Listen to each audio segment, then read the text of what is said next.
All right, we'll start. We'll give it just a couple minutes to let folks log in.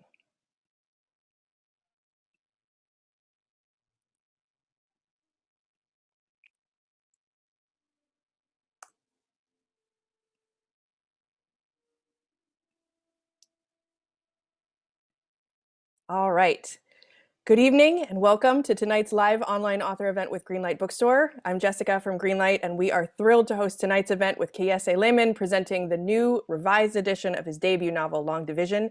He's going to be talking with Robert Jones Jr., so you are in for an excellent evening. Before we start, I just want to say a huge thanks to Kiese, to Robert, and to the team at Scribner for making this happen, and to all of you for showing up. Though we're not able to host events in our store spaces right now, our community of authors and readers is still here. We're grateful for your support and for the chance to make space for conversation and connection. Couple little housekeeping things. In our Zoom webinar tonight, you can see and hear the speakers, but they can't see and hear you. There are a couple different ways you can interact with the authors and with each other throughout tonight's event, which we highly encourage. The first is the chat, which some folks have already found. You can find it by clicking on the icon that looks like a speech balloon. You're welcome to post your comments and thoughts in the chat throughout the event. It's a great way to show your appreciation for the author and interact with fellow attendees. If you have a specific question you'd like to have answered by the author, please post that question in the Q&A. You can find it by clicking on the icon that looks like two speech balloons. We'll be pulling questions only from the Q&A to be answered in the later part of the program.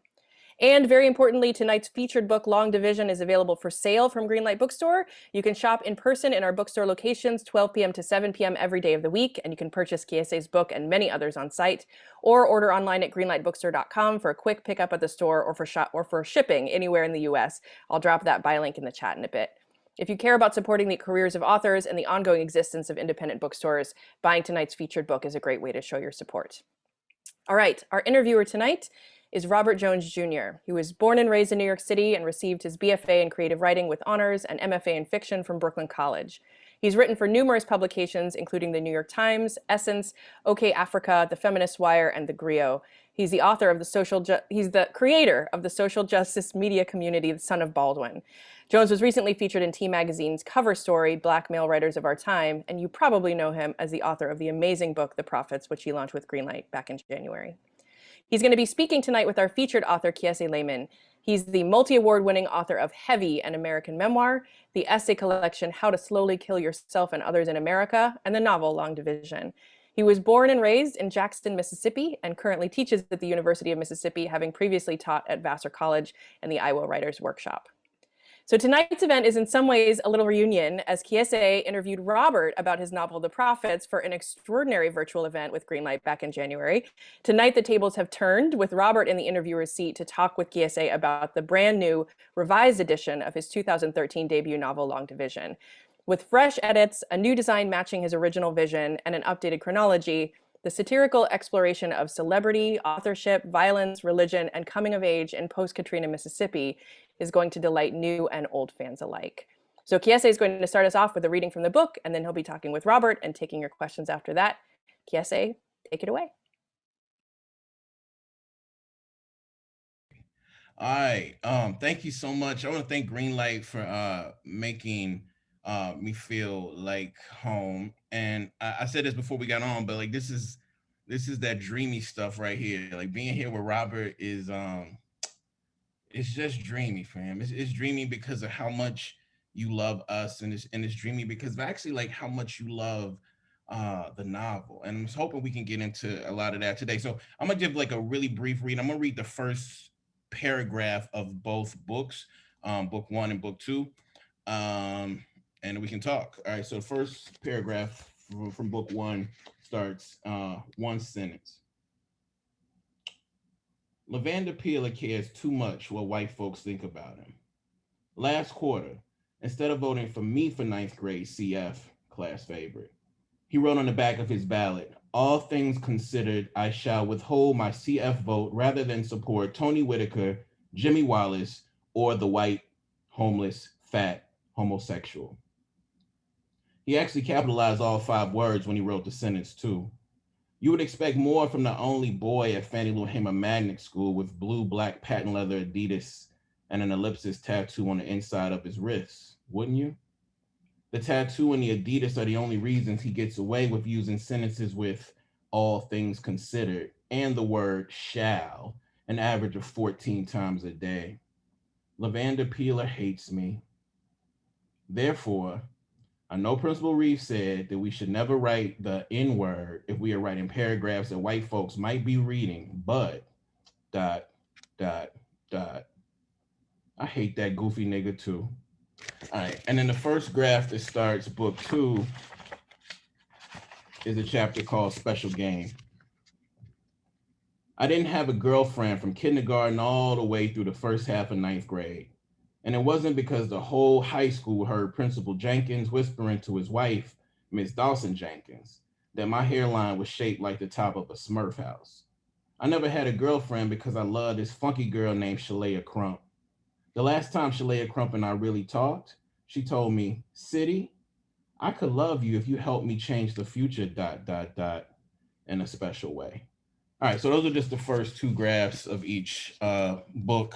And I just wanted to read some short to get the conversation going. So thank you again, Robert, for being here with me. I am so pleased to be here. Before we get started, I would like to give a land acknowledgement for the Canarsie and Lenape people upon whose land I live, to the ancestors who have sacrificed and survived so that I might be here, so that we might be here, and to someone who was made an ancestor too soon, Micaiah Bryant. And I also want to start off with a bit of praise for Long Division. John Warner of the Chicago Tribune says, reading the opening pages of Long Division not long after its release in 2013 was like getting a lightning bolt to the brain. The energy in the language and propulsive storytelling was off the charts. Laymon is a singular voice in American literature. Jason McCall of the Los Angeles Review of Books says, this book could have been 27,000 pages instead of 270, and readers would not tire of the world Laymon creates for his characters. Laymon gives us a story that embodies the ellipsis, the idea of an understood but unspoken beginning and ending. Lucy McKeon says of the Boston Review, more than anything, Laymon shows with surprising lucidity how American racialized inequality is persistent but mutable, that the past is not the present but isn't either entirely past. If this sounds confusing, that's because it is. Long Division's reflective form expresses the messy complexity of American history. Goddamn. The first question I really want to get into, I kind of know the answer to this already, but I want everybody to know the answer to this. Why was it necessary to return to Long Division and unveil its original shape as unmolded by other forces?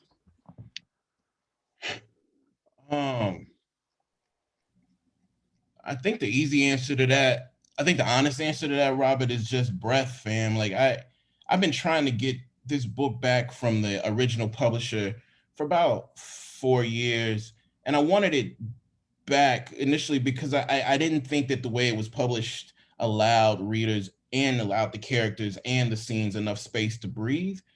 And so I was working, and then the pandemic hit, the awakening happened, and breath just really sort of like got me, fam. And I was just like, I gotta get this book back. I gotta get this book back. Um, and I just wanted to create. I mean, also I had 8 years in between to revise, and also I just wanted to try my hand at a book that ended in the middle. Like that was always my dream, right? I wanted 2 books that met in the middle and that invited the reader into the middle with them. But for different reasons, like the initial publisher didn't want to try that, and so I thought I wasn't gonna be here. I thought my granny wasn't going to be here. I didn't know if any of my family was going to be here. So, but I wanted the art that I've made to be what I wanted it to be. And practically, I think the dude who owned the book, quote unquote, thought he'd taken all the worth out of it. You know what I'm saying? After Heavy came out and, Long Division got a little bump, I think he thought there wasn't much any more money to get out of Long Division. So, when I bought the book back for 50,000, when I bought both books back for 50,000, I think he sold them to me for 50,000 because he thought he couldn't make any more money off of them. That's why I think he came down from the 300,000 that he was initially charging me. So That's a long, sort of messy story, but that's why I bought it back, and that's why I published it the way I wanted to. I want to get into that a little bit more later about the first version and the second version and my reaction to both of them. But before we do that, can we talk about the cover of the book? Please. Um, Family, I'm wearing a shirt as close to that pattern as I could possibly find because I am in love with that cover, which if you've read Long Division, you know that whoever this artist is delved into the text and brought out that cover from the descriptions that Kiese makes in the book. Who is the designer? Yeah, Diane Ajita. She did one of my pieces for the Vanity Fair. She does a lot of stuff for the New Yorker. Diana is she incredible, fam. And you know, I just want people to understand that like books don't start on page one. Like they start once we they don't even start before we touch them. They start when we see them. And so, you know, Long Division is all about like Black artifact, and like the cover is just as important as what's inside to me. I agree. I'm looking at your first cover, which for folks at home is this one right here over my shoulder. Um, there's a lot of unbreaking chains when it's our books. When somebody that's not us is the designing the cover for our books, they always think of us as breaking chains. Like, not to disrespect white people or anything like that, but to say, it's funny to me how where their imaginations go, where their artistic imaginations go, is the point at which we broke the chains. Almost like it's resentful that these chains are broken, that they want that link there and it's broken, and that's what they've been sort of angry about all this time. I mean, the initial cover, fam, like again, you know, repressed memories are real. But when I got that cover from the initial dude, it was like a link. That chain wasn't broken. It was wow. It was tight. And then I was just like, I want to break that shit, you know? And then I don't remember actually what happened, but I think I had a friend of mine go in there and try to like do some Photoshop shit with it and blah blah blah. But absolutely, what you're saying is absolutely true. Absolutely true. Just a reminder to everybody at home: if you have a question, don't put it in the chat. Put it in that little function at the bottom. It looks like dialogue box that says Q&A. Put the questions in there, and I'll get to them toward the end of our discussion. Another question for you. Toni Morrison wrote in Beloved, "A man is not an axe setter." I feel that Long Division does something that I think people take for granted was already done. Give a Black boy dimensionality and a complicated relationship to masculinity, vulnerability, and sexuality. Satoyan, or City, is loose and shifting at the precipice of being okay with exploration of self. What do you think it means to give a Black boy these things that he is assumed to already have, but is not actually in possession of? Whew, I mean, fam, this entire talk could be about that question. One, I was teaching Beloved, teaching Invisible Man, teaching some Borges. It's a story called Borges and I. Actually, it's in Spanish, but you know, translated as Borges. And I was teaching that when I was in grad school when I first started writing. And that quote was gonna be, it was initially the first opening epigraph to Long Division. That's what's so ill about that. But you know, I was torn about what it even means as an author to free Black characters writ large, but especially like Black boy characters. Like, you know, I was so like wrapped up in this idea of like the meta narrative and the master narrative, and who was I as a narrator to be controlling these characters. So I think freeing any character, but specifically Black boy characters, necessitates us asking like how we are trying to imprison that character on its terms while trying to free it on our terms. So like the entire like task of Long Division is really the task of following my imagination and following these characters via my imagination outside of like at least three different master narratives. The one I want to impose, the one I think white folks want to impose, I think the ones older Black folks want to impose. And so to me, I just don't know if you can free us unless you think about the ways you are at once like making us captive to your own desire, to our own desire. So this might be a complicated conversation, but I think you know what I mean. You know what I mean? No, I know what you mean. Yeah. And this like dovetails really well into this next question, which is some of what you're getting at. There are some brutal things that happen to City in this book. He's subjected to various abuses by people who hate him and people who love him. It is, in fact, sometimes difficult to tell who actually loves City because even his loved ones treat his maleness as synonymous with being able to withstand abuse and thus perpetually be available for it. Right. Furthermore, there seems to be this unspoken understanding that subjecting City to this abuse is mandatory for moving him from boy to man, from child to soldier, from nurturer to protector, from person to provider. We seem obsessed with making boys into men. He's my little man. He's the man of the house now that his father's gone. Be a man, man up, etc. What do you think this wholly patriarchal understanding of manhood means for the health of boys and the health of men? What does white supremacist capitalist patriarchy do to love? I'm thinking about this question in relation to Richard Wright's depiction of Black boyhood strength and resilience in particular, and the ways in which long division may be in debate with some of its notions. Yes, fam. I mean, I think what I'm about to say we can apply to every group or identity group in this world, but I'm gonna talk about Black boys specifically. It's not deep thinking to assert that damn near every institution that we walk into is incentivizing us to write ourselves out of existence, to write our insides out of existence. Schools, churches, and in my experience, often family. So it's not just that family and churches and schools and prisons and shit are like getting to our inside. They're incentivizing us to write ourselves out as human beings and as fucking like artists. And so one of the things I want to explore is like what happens when we incentivize ourselves and our characters to do the opposite, but also to go beyond the opposite, right? Like I'm really interested sometimes in like when I'm trying to create fresh shit. Initially, my first impulse is to do the inverse of what is the dominant narrative, but I think that's still letting white folks dictate like what we do. Do you know what I mean? The city is kind of trying to figure out what it means to like find himself. But how do you find himself when white folks have dictated so much of what these folks in this world and this culture think about him? And so he, initially he's like, I'm gonna do the opposite.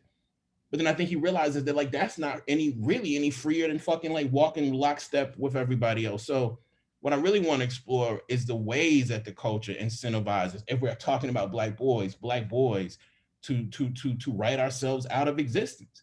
Mm. Yeah. And I say that because the schools I went to wanted me to write like Faulkner and Eudora Welty. And what I don't say is that, my mama, for whom, my mama is the reason I'm here. My grandmama's the other reason I'm here. They also wanted me to write like Faulkner and Eudora Welty, but they wanted me to be better than Faulkner and better than Welty at it because they thought that's what would make me safe. If white folks saw that I could imitate them better than them, like they thought I'd be safer than if I found my actual voices and went forward. I'm not unique in that shit. You know what I'm saying? So I just think we have to rethink the way we are incentivized. All of us, actually, to like scrub ourselves, quote unquote, clean. But for whom? You know what I'm saying? Like for whom and for what?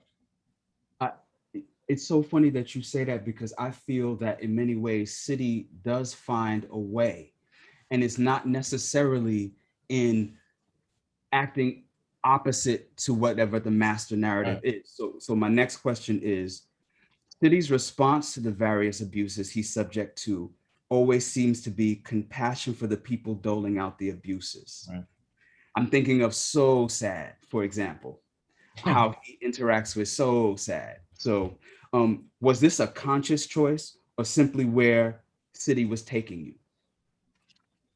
Man, I started writing that shit when Bush and Guantanamo were on everybody's tongue, and everybody was really talking and thinking a lot about torture. And I just kept doing these writing exercises, like asking myself what I would do with George Bush if I had him locked in a work shed for fucking like 2 or 3 weeks. And I wrote a poem about that. And then I thought about what the members of that community did to that so sad character. And I think they understandably torture that person.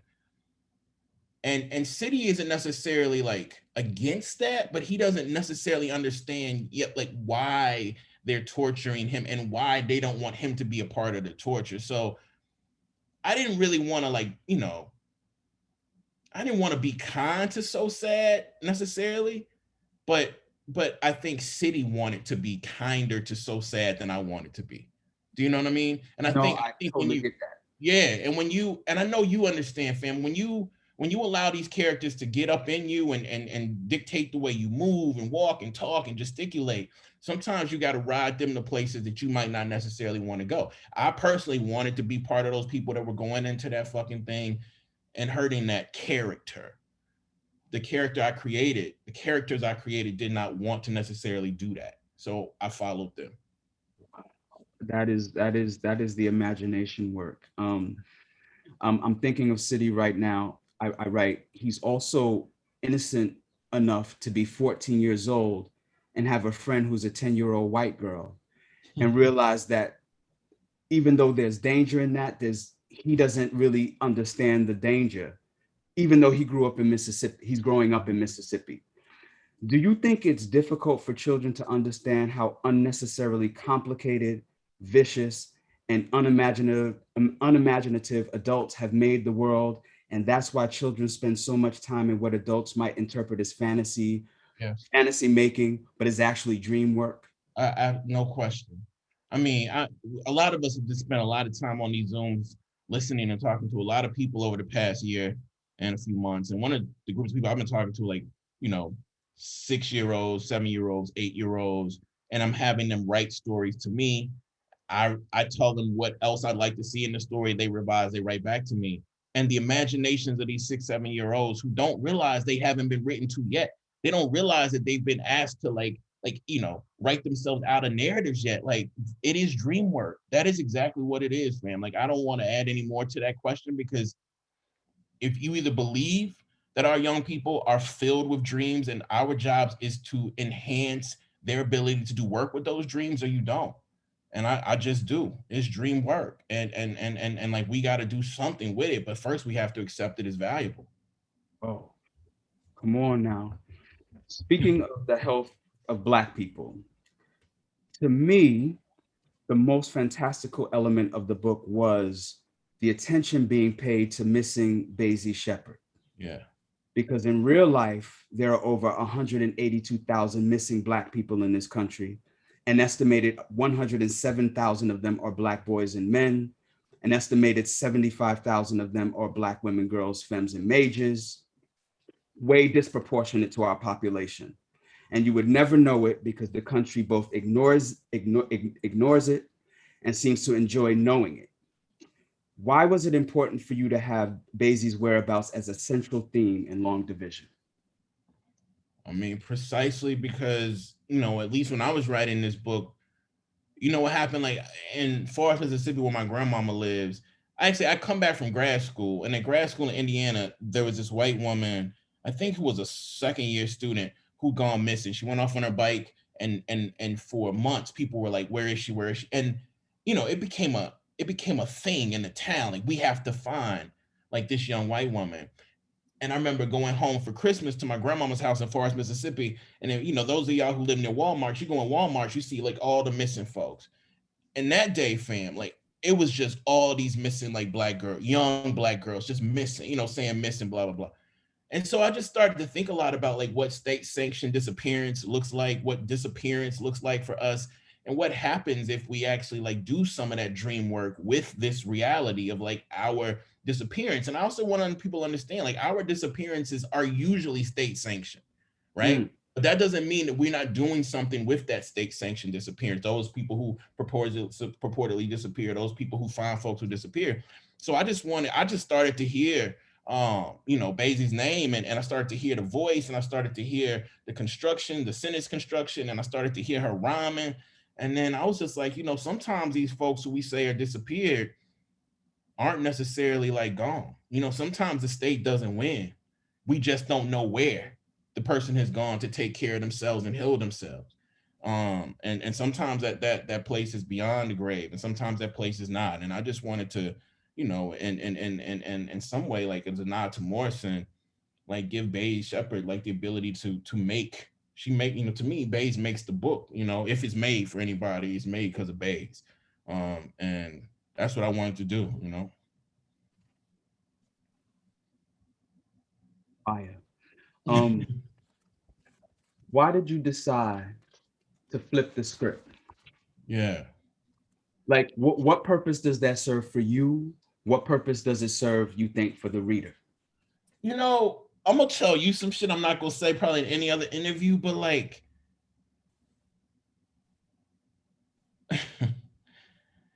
these motherfuckers been telling us what the beginning is for a long time.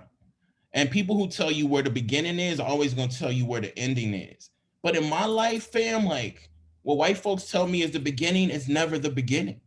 Do you know what I mean? Like what they tell us about our beginnings is not the beginning. What they tell us about the ending is never the fucking ending. And so on one hand, if you get meta, like I'm not supposed to reissue this book with a different anything because some white folk have decided that the book is done because they published it the first time. I don't listen to them. I don't. I don't listen to them because I don't think that they have a love for us at their heart. So it was important for me to create a book with two covers, right? This book, you can read it front to back, you can read it back to front, you can read it middle to end, you can read it end to middle.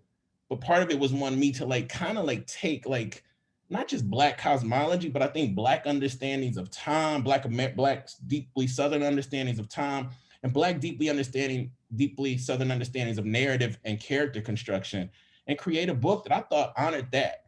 And I could do that with my first one. You know what I'm saying? Like going forward, I kind of wanted my first joint to be like an experiment out the box so I could do something like heavy. Like I couldn't do heavy without long division. No fucking way, no way, no way.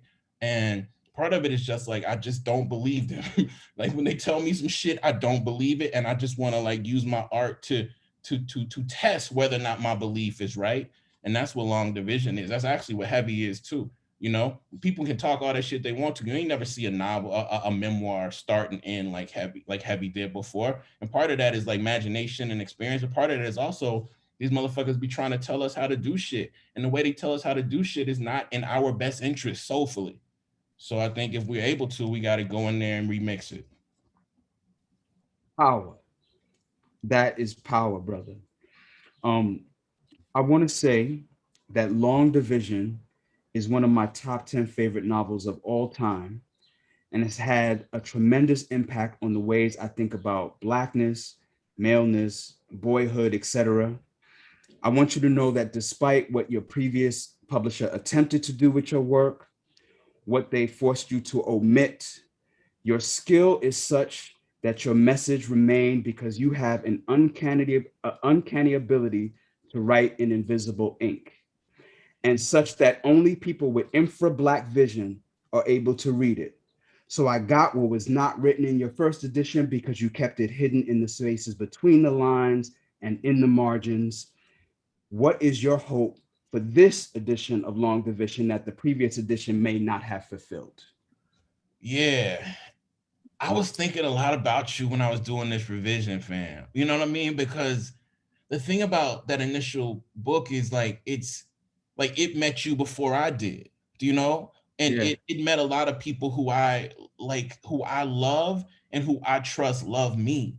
So it wasn't this kind of book where I'm trying to go in there and be like, let me completely redo it. But at the same time, I think that like all of those characters in both of those quote unquote like sections of books, they need time to breathe, my G. Like even just the way they were laid out, you know, chapters would end and chapters would begin on this in the same page. It's not. I mean, I think it's a book like if like as a reader who's teaches a ton and writes and reads for a living, I'm kind of taken by that kind of exercise.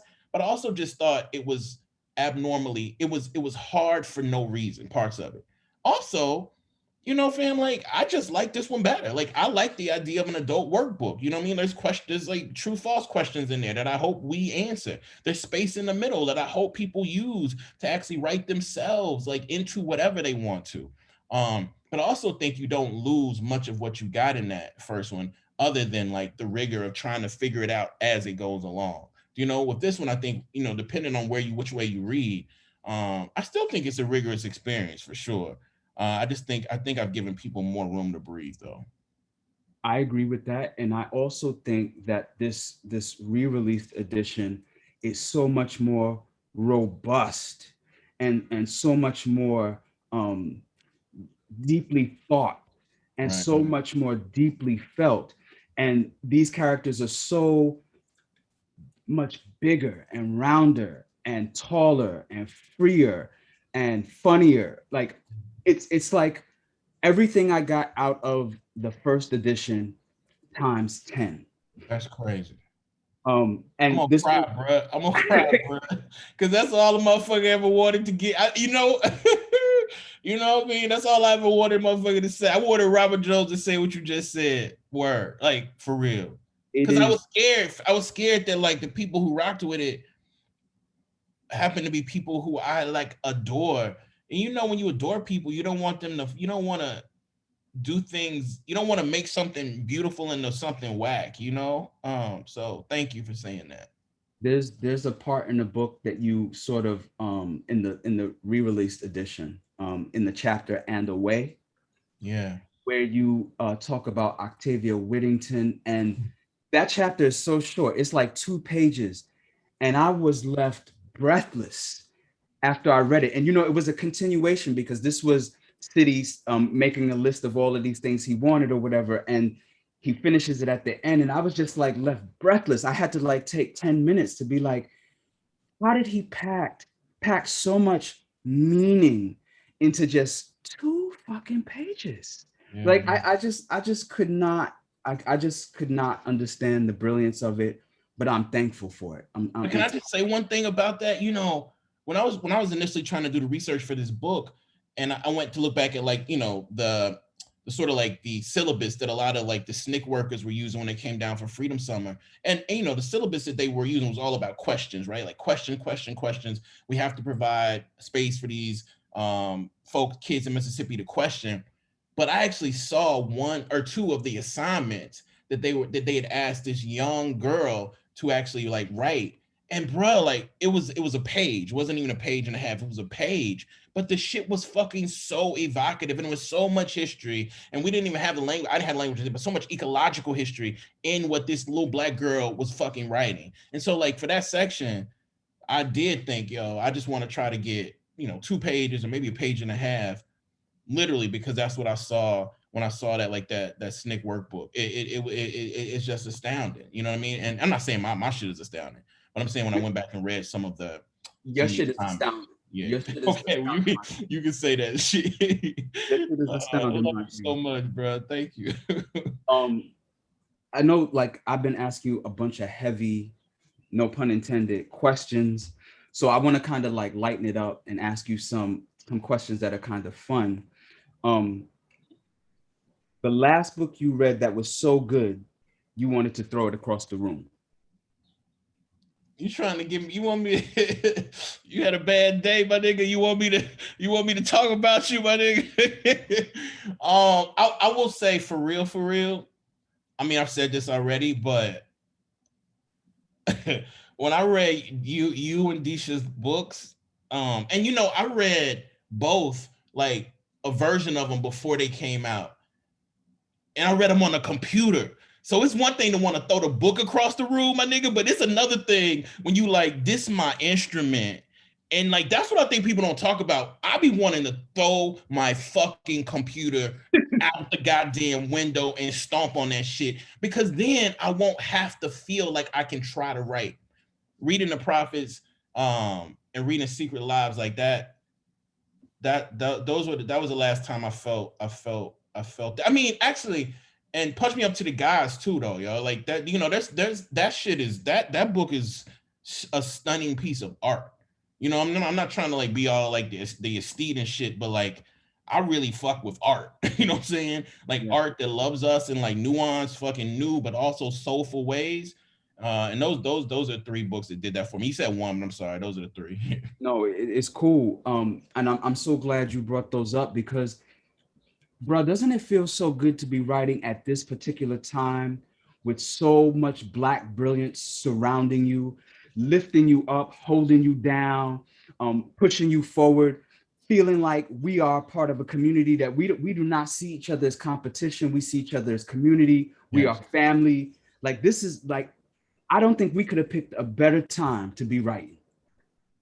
Nah. And I think it's important that we know how and why this time, you know, is sort of ours. Do you know what I mean? And when I say that, I'm not being like small and being like, oh, it belongs to a crew. But I'm saying that when I grew up writing, there was not much literary fiction where it appeared that the author was using the novel as a form to further an extension of love for Black folk, all Black, like all of us, or Right. explore it. People weren't losing literary fiction that way. I mean, also when I came up, before our shit was published, there was a lot of what people call urban fiction that we don't talk about, that like I was reading a lot of and other people were reading a lot of. And I adore that fiction, but I also adore fucking like fiction that is pushing genre to be more open to fucking shit it hasn't been open to. And real talk, when you look at a lot of shit we're trying to do, it's like we're trying to like really create another fucking genre on the low.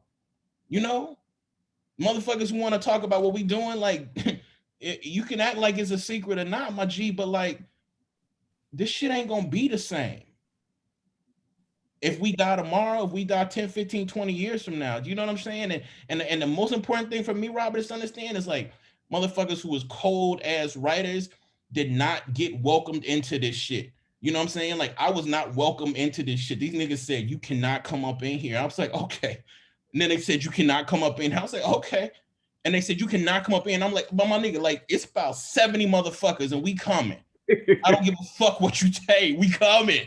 You know what I'm saying? But like, so when we talk about it's the time, it's like we kept knocking on the window, we kept knocking on the garage, and then some motherfuckers went underneath the shit and went underneath the house and let all kind of niggas up in here to make the house better, bruh. Renovation. Now the shit ain't even a fucking house.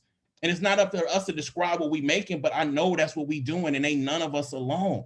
And you so humble about it though, because you would have won. Where people don't know, maybe a lot of people don't know this. I would not have been published if not for Kiese Laymon. Kiese Laymon is the first person to give me a professional writing gig. I wrote for Gawker because Kiese Laymon vouched for me. That was my first professional writing gig ever in my life. I was in my 40s when that happened because of Kiese. I have my literary agent because of Kiese. I'm published in essence because of Kiese and what he was describing right now. He wasn't including himself in that, but it was him that was doing this work, going under the door, breaking through the glass to make sure that we were all up in here and we all ate. That's Kiese. That's the type of person he is. That's us though, right? Like, I mean, I feel you, fam, but that's I love understanding that it's us. Monty Perry always says, I don't do clicks, I do relationships. And I think that like I want to do relationships with people regardless of whatever, but like I especially want to do professional relationships with people who are interested in pushing love of us like to the artistic fucking brink. And they told us we don't do this shit. Like they told us these motherfuckers who want to read this shit, who were us, they said we don't exist. So it's not even that they were like, yo, there's no fucking, you as a writer, you can't write.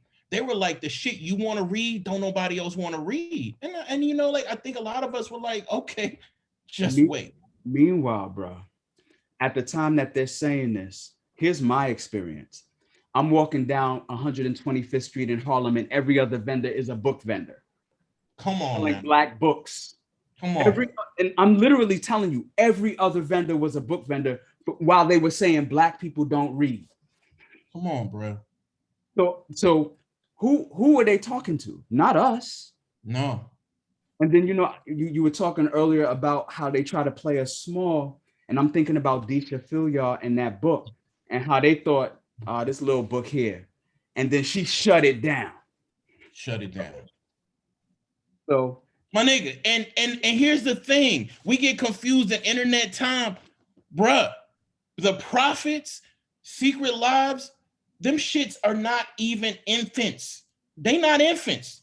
They're not infants. These because they're gonna live fucking as long as there's a goddamn sky and fucking capitalism for motherfuckers to try to make money off some shit. So like they ain't even started to walk yet. Like that's the thing about it, fam. And so like I get kind of like that's why I don't like to. I mean that's why like sometimes I don't like to talk to people I love too much on these Zoom shits because I get a little too excited. But like imagine motherfucker telling Robert Jones, telling Disha ain't no fucking like audience for your shit. What are you saying? And nigga, they told me that shit over and over and over and over and over and over again. I wrote this essay called How to Slowly Kill Yourself and Others, bro. I'm not a big-headed motherfucker. There was no essay like that before that shit came out. There was no essay like that before. I can break down how and why. As soon as that essay comes out, all these motherfuckers who before telling me we ain't got no space for you, bro, ain't no readership, the essay goes viral. Oh, now you want to come over here? Nah, I don't. And that was my mistake because I damn sure should have gone with him instead of going to that old independent motherfucker that I already signed up with. But I was like, nah, fuck y'all niggas. Like, you thought I couldn't write? Now you think I can because the essay goes viral? Like, nah, but I'm trying to say, bro, like, this is what I always want to say. You can never trust white people who never had to fairly compete against other people for their positions. And the editorial shit is a land of people who never had to fairly compete against us to decide what we will read. That's sick. You can. And once you see it, they try to hide. But we see it. It's an industry made of people who never had to fairly fucking compete for their positions, but their positions are dictating the taste of perceived readers. That is sick. And that is why across the board, the editors, the agents, the writers, the publicists, we trying to do something different because this reading and writing shit, it dictates a lot about how our young people see themselves, dictates a lot about how our old people see themselves. So I just think it's work that we have to do, but it's never done. It's just never done. A song that made you a better writer. That's a great question.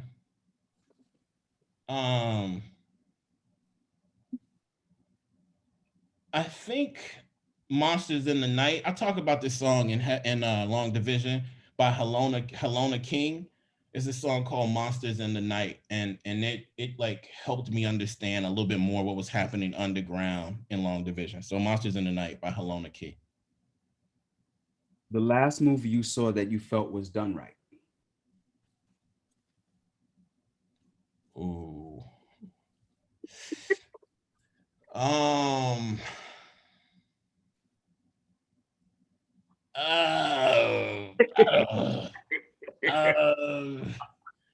don't know, fam. It's a lot of trash out there. I will say, you know what? I will say I rewatched Do the Right Thing the other day because that used to be my movie. Right. And I'm glad I can see some shit now that doesn't work in it, you know. And also Bell Hooks took that movie to task. But I actually do think like for its time for 1989, like I think that it felt like it's close to a perfect movie at the time. So when I rewatched it the other day, I was like, oh, okay, this says a lot about 1989. But yeah, I'm trying to write film now, so I'm watching a lot of film, and it's hard to name some shit that like just gets it right.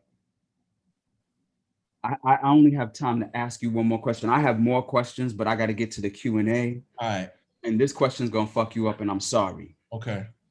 The bookstagrammer that you most want to meet in person. Bruh, what are you doing? Are you fucking kidding me? Wow.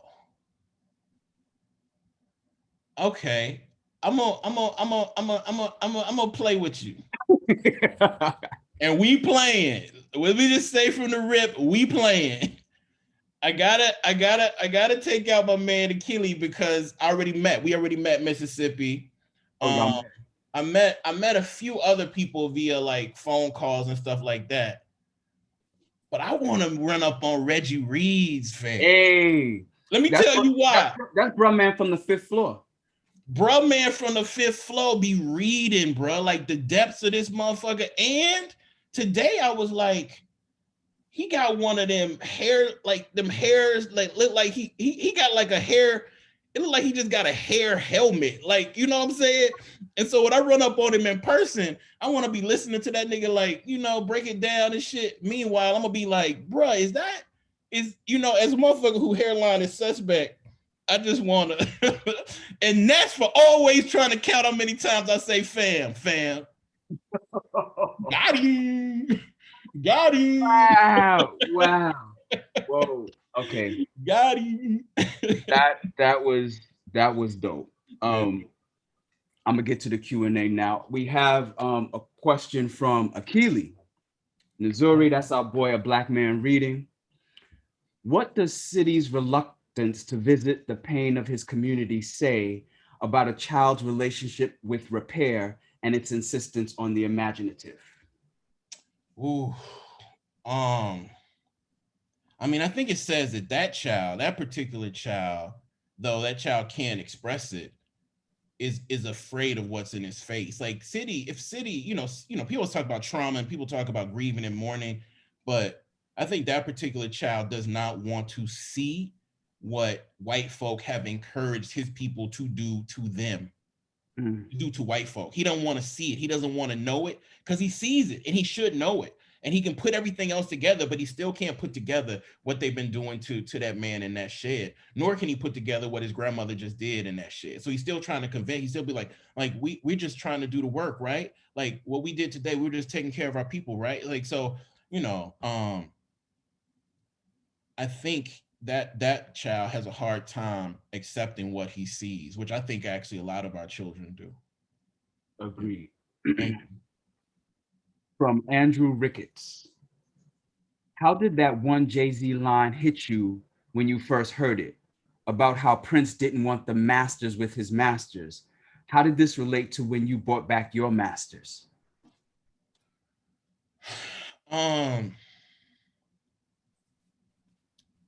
It's complicated, fam, because in some way, yeah, I don't want to get too much into that. That's that because that question, it's like you pull one thread and then everything pulls out. Like I realized that I think that my mama and grandmama created a child who has a particular talent, and much more importantly, I think they created a child who had a will.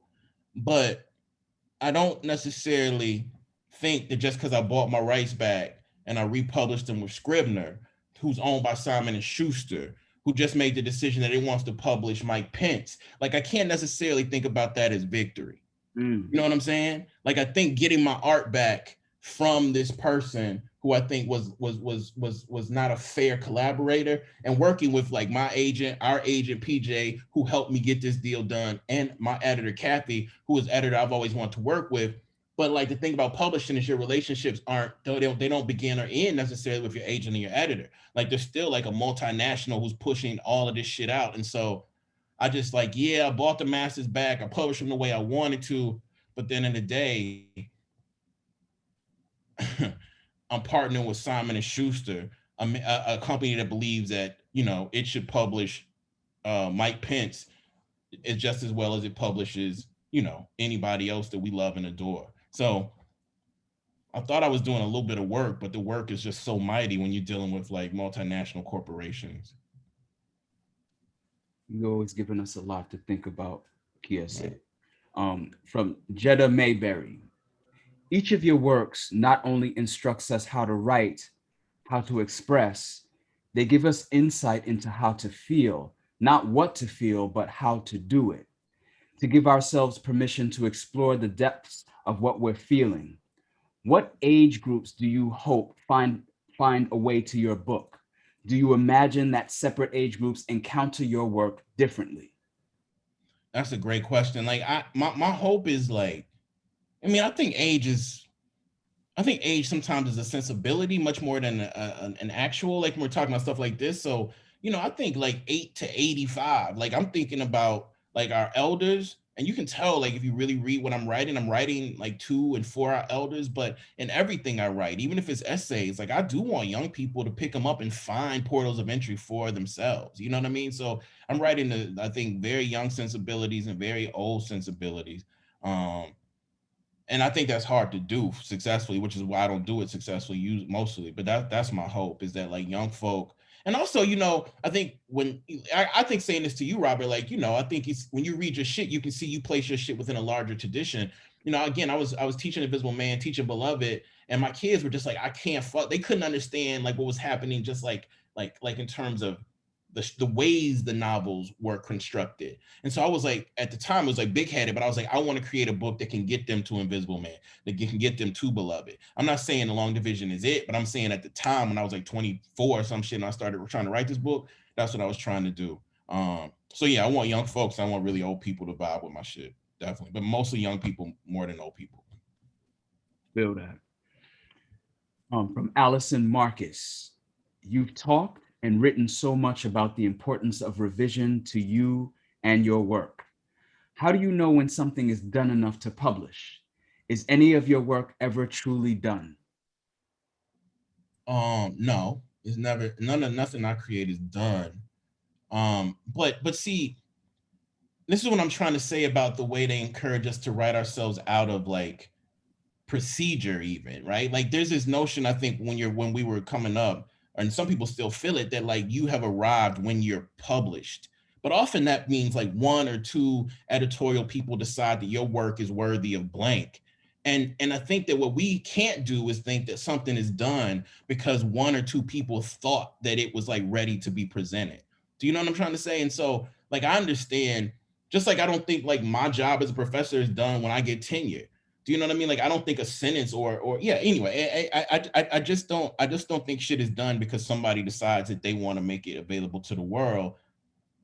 But I want to make my art available to the world, and I want to trust myself to revise based on what people say. But you can revise like that particular art.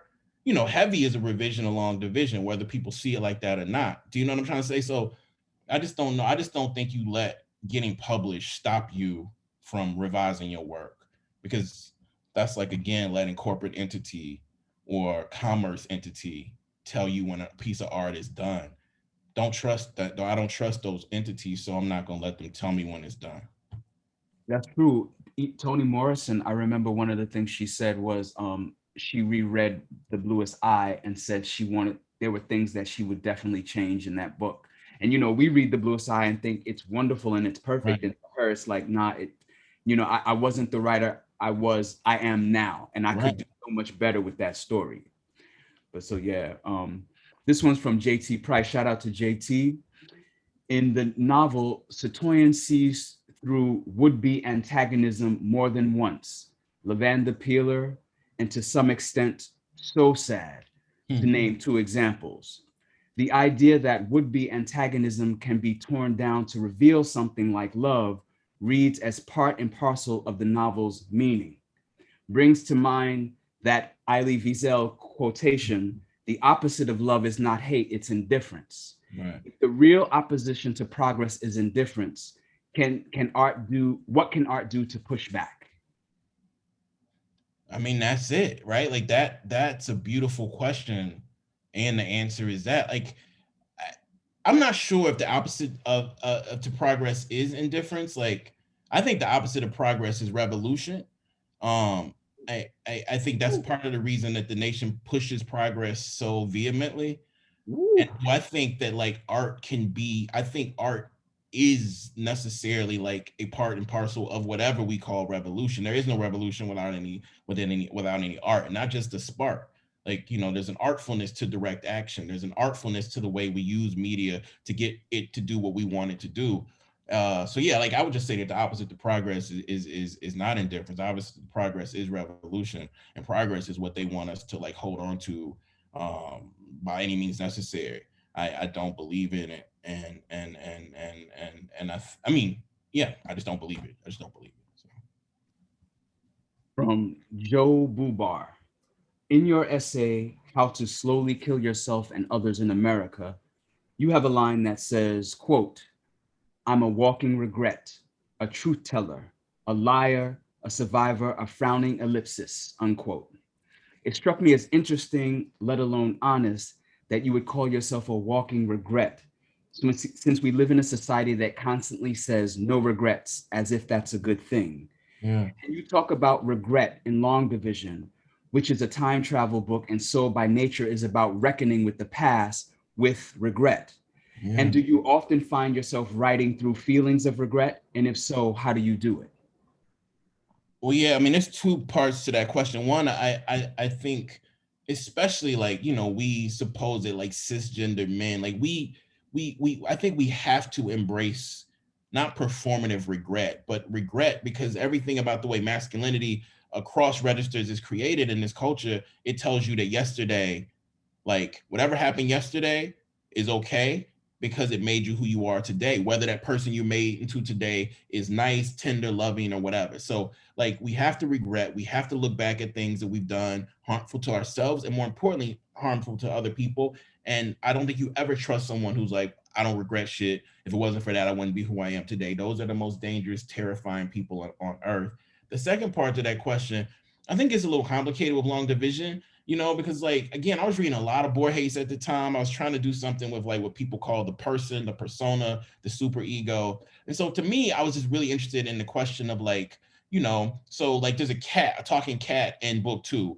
And so one reading would be like, you know, that cat's name is Red Nabel. If you read that backwards, it's Lavander Peeler. So some people are like, oh, so that cat is a representation of Lavander Peeler. But I think to that cat's narrative, the cat is the central character, right? Like the cat is the person, the persona or the ego is Lavander Peeler, right? Like, so Lavander Peeler is actually a prevision to that revision if you read it backwards or not. So I'm just trying to say, I think that we all are persons, we all are personas, and we all have like these super egos. And in that book, I was trying to like just fucking play with 1964, 1985, and 2013 to explore all three.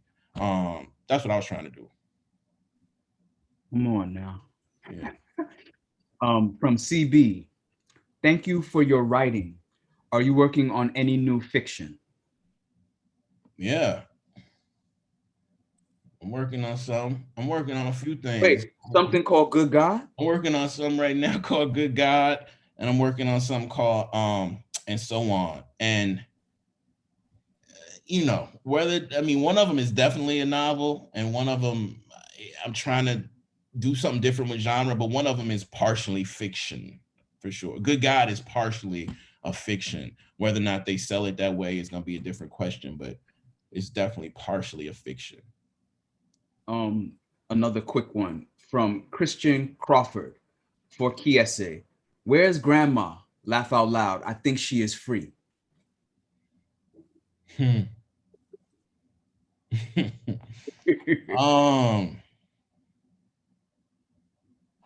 Yeah, I think she's free too, but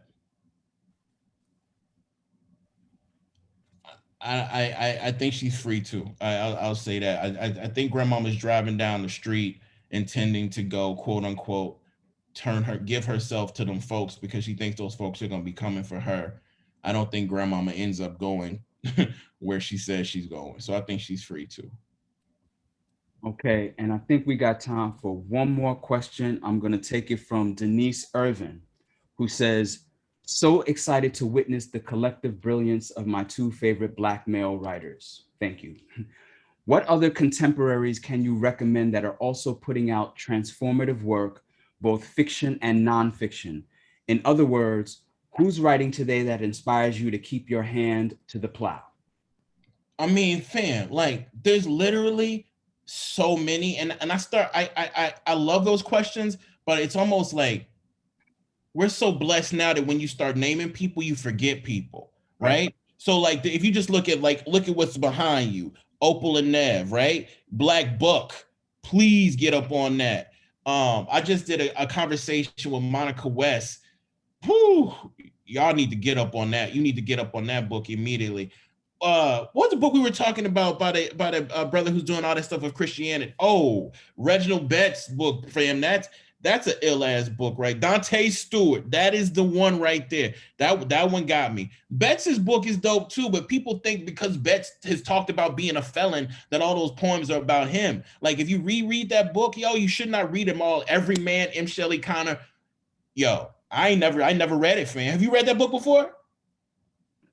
Push Me Up to the Gods. Yes. So Every Man. When I read Every Man, I was like, I've never read this kind of book. you know, I never read this kind of book. So so it's a lot of folks. And I don't want, oh my goodness. My boy Marlon Peterson. Yo, if Oh, you Marlon Peterson. you really, really, y'all, if you haven't gotten Bird Uncaged, make time to read that with somebody, to talk to people about it. Like Marlon is that rare person who I want to lead everything that I find valuable. Like I trust that. I trust him, and I trust him more after reading his art. And that's my boy. That's my brother. So yeah. So it's a lot of people. I'm not trying to leave anybody out. Right. There are so many Black people writing right now, covering shit you've never heard of or seen of or dreamt of before. Just do your Google searches. Constantly check our Kiese's and my social media platforms, because we're constantly bigging up all these other writers. It is everybody on this bookshelf. Like seriously, there's so many wonderful, wonderful Black writers to choose from. Definitely. I Thank think you. I Thank you, think we're brother. at the Thank you end, for right? this. We're at the end of this. Thank you so much. Thank you. I have more questions though. We got to find a way to keep it going. We're all just like in awe, as always, of both you guys. I just want to give a tip. If you're watching and you didn't catch all of those amazing recommendations, we're recording tonight. We are going to put it up on Greenlight Bookstore's YouTube channel in the next couple days. You can go and like skip to the end and write everything down. And we've got a lot of those books at Greenlight, but you can get them anywhere you can find books. They're all amazing. So thank you guys so much for all of the love that you show to fellow writers. It's so appreciated. And thanks for your work. Thank you so much. Thank you, Rob. Thank you, bro. Love you, man. Love you. Thank you. Have a good night.